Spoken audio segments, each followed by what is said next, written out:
देश की वो वीरांगनाएं जिनसे कांपते थे अंग्रेज। स्वाधीनता का अमृत महोत्सव। आओ सुनाऊं गाथा तुमको भारत की उन ललनाओं की, रण कौशल में माहिर थी ऐसी वीरांगनाओं की। हरगिज भूल नहीं सकते हम इनके बलिदान को, ठुकरा दिया था पल में जिन्होंने अंग्रेजों के फरमान को। स्वतंत्रता संग्राम का जिक्र होते ही कई क्रांतिकारियों के नाम हमारे मस्तिष्क में कौंध जाते हैं, लेकिन कुछ ऐसे नाम भी हैं जिनका योगदान किसी से कम नहीं, लेकिन फिर भी वे हमारे लिए अनाम ही बने हुए हैं।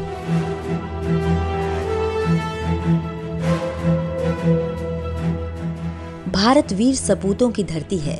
इसकी मिट्टी से बहादुर सुत भी पैदा हुए और सुता भी। देश के लिए रानी लक्ष्मीबाई के बलिदान से तो हम सब परिचित हैं, लेकिन क्या आप उन वीरांगनाओं के बारे में जानते हैं जिनका शौर्य, बलिदान व देशभक्ति लक्ष्मीबाई से कम नहीं था? स्वाधीनता के अमृत महोत्सव में आज हम उन्हीं वीरांगनाओं को याद कर रहे हैं। दुर्गावती बोहरा, दुर्गा भाभी। दुर्गावती का जन्म 7 अक्टूबर 1907 को कौशाम्बी जिले के शहजादपुर गांव में हुआ था। दुर्गावती को साथी क्रांतिकारी दुर्गा भाभी के नाम से भी पुकारते थे। 9 अक्टूबर 1930 को दुर्गावती ने गवर्नर हेली पर गोली चलाई, परंतु वे बच गया। मुंबई पुलिस कमिश्नर को भी दुर्गावती ने ही गोली मारी थी, जिसके बाद उन्हें गिरफ्तार कर लिया गया था। दुर्गा भाभी का काम साथी क्रांतिकारियों के लिए राजस्थान से पिस्तौल लाना व ले जाना था। चंद्रशेखर आजाद ने अंग्रेजों से लड़ते वक्त जिस पिस्तौल से खुद को गोली मारी थी, उसे दुर्गा भाभी ने ही लाकर उनको दी थी। उन्होंने पिस्तौल चलाने की ट्रेनिंग लाहौर व कानपुर में ली थी। भगत सिंह व बटुकेश्वर दत्त जब केंद्रीय असेंबली में बम फेंकने लगे तो दुर्गा भाभी व सुशीला मोहन ने अपने रक्त से दोनों लोगों को तिलक लगाकर विदा किया था। दुर्गा भाभी ने स्वतंत्रता संग्राम में भगत सिंह, चंद्रशेखर आजाद जैसे महान क्रांतिकारियों का साथ दिया था। 18 दिसंबर 1928 को भगत सिंह ने इन्हीं दुर्गा भाभी के साथ वेश बदलकर कलकत्ता मेल से यात्रा की थी। दुर्गा भाभी क्रांतिकारी भगवती चरण बोहरा की धर्मपत्नी थी, लेकिन इनके बलिदान के बाद वह अकेली पड़ गई और अपने 5 साल के बेटे शचींद्र को शिक्षा दिलाने के उद्देश्य से दिल्ली और फिर लाहौर चली गई। 1935 में वो गाजियाबाद आ गई और एक विद्यालय में पढ़ाने लगी। इसके बाद अन्य कई स्कूलों में भी उन्होंने अध्यापन किया और 14 अक्टूबर 1999 को इस दुनिया से विदा हो गई। रानी चेन्नम्मा। चेन्नम्मा कर्नाटक के कित्तूर राज्य की रानी थी। उनका जन्म 1778 में बेलगाम जिले के कख्ती गांव में हुआ था। पहले पति फिर पुत्र की मृत्यु के बाद अंग्रेजों ने अपनी राज्य हड़प नीति के तहत कित्तूर राज्य को ब्रिटिश साम्राज्य में मिलाने की घोषणा कर दी। रानी को यह मंजूर नहीं था। उन्होंने अंग्रेजी सेना से जमकर लोहा लिया। अद्भुत शौर्य प्रदर्शन के बाद भी वे अंग्रेजी सेना का मुकाबला न कर सकी। उन्हें कैद कर लिया गया। 21 फरवरी 1829 को कैद में ही उनकी मृत्यु हो गई।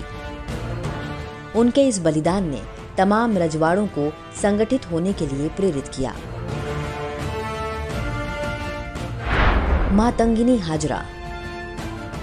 मातंगिनी का जन्म 19 अक्टूबर 1870 में पश्चिम बंगाल के मिदनापुर में हुआ था।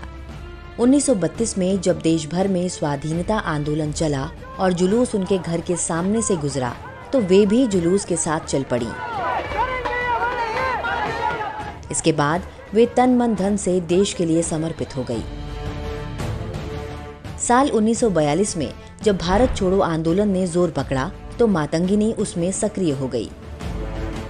8 सितंबर को तामलुक में हुए एक प्रदर्शन में पुलिस की गोली से 3 स्वाधीनता सेनानी मारे गए।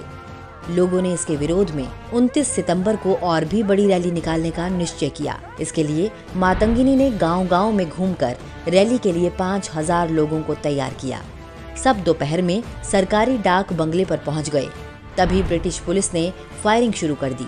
मातंगिनी एक चबूतरे पर खड़ी होकर नारे लगवा रही थी। एक गोली उनके बाएं हाथ में लगी उन्होंने तिरंगे झंडे को गिरने से पहले ही दूसरे हाथ में ले लिया। तभी दूसरी गोली उनके दाहिने हाथ में और तीसरी उनके माथे पर लगी। मातंगिनी ने वहीं अपना सर्वोच्च बलिदान दे दिया। बीना दास। बीना दास का जन्म 24 अगस्त 1911 को बंगाल के कृष्णानगर गांव में हुआ था। 21 साल की उम्र में बीना दास ने अंग्रेजों को नाको चने चबाने के लिए विवश कर दिया था। वे कोलकाता में महिलाओं द्वारा संचालित क्रांतिकारी संगठन छात्रा संघ की सदस्य थी। 1928 में उन्होंने साइमन कमीशन का विरोध किया। 1932 में उन्हें एक दीक्षांत समारोह में बंगाल के गवर्नर स्टैनली जैक्सन को मारने की जिम्मेदारी दी गई। 6 फरवरी 1932 को बीना दास 5 गोलियों से भरी एक पिस्तौल छिपाते हुए इस समारोह में पहुंच गई। स्टैनली जब भाषण देने लगा तो बीना दास अपनी सीट से उठी और गवर्नर के सामने जाकर गोली चला दी, लेकिन उनका निशाना चूक गया और स्टैनली बच गया। बीना दास को गिरफ्तार कर लिया गया। क्रांतिकारी बीना दास को 10 साल की सजा सुनाई गई।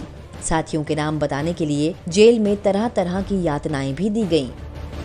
26 दिसंबर 1986 को महान क्रांतिकारी बीना दास हम सबको अलविदा कह गई। सुनीति चौधरी। अब बात करेंगे सुनीति चौधरी की, जिसने 14 साल की उम्र में ही अंग्रेजों के दांत खट्टे कर दिए थे। सुनीति चौधरी का जन्म अविभाजित बंगाल के कोमिला सब डिवीजन में एक मध्यम वर्गीय बंगाली परिवार में 22 मई 1917 को हुआ था। साल 1930 में सविनय अवज्ञा आंदोलन अपने जोरों पर था। आंदोलनकारियों पर पुलिस की क्रूरता को देखकर सुनीति के मन में उनसे बदला लेने की भावना प्रबल होती जा रही थी। कोमिला में सुनीति छात्राओं के स्वयंसेवी कोर की कप्तान थी। सुनीति को गुप्त राइफल ट्रेनिंग और हथियार चलाने के लिए चुना गया। वह अपनी सहपाठी शांति घोष के साथ एक प्रत्यक्ष कार्यवाही के लिए चयनित हुई और यह निर्णय लिया गया कि उन्हें अब सामने आना ही चाहिए। फिर 14 दिसंबर 1931 को दोनों लड़कियां कोमिला के जिला magistrate Charles Jeffrey Buckland Steven के बंगले पर तैराकी क्लब की अनुमति की याचिका लेकर गई और जैसे ही स्टीवन सामने आया उस पर पिस्तौल से गोलियां दाग दी।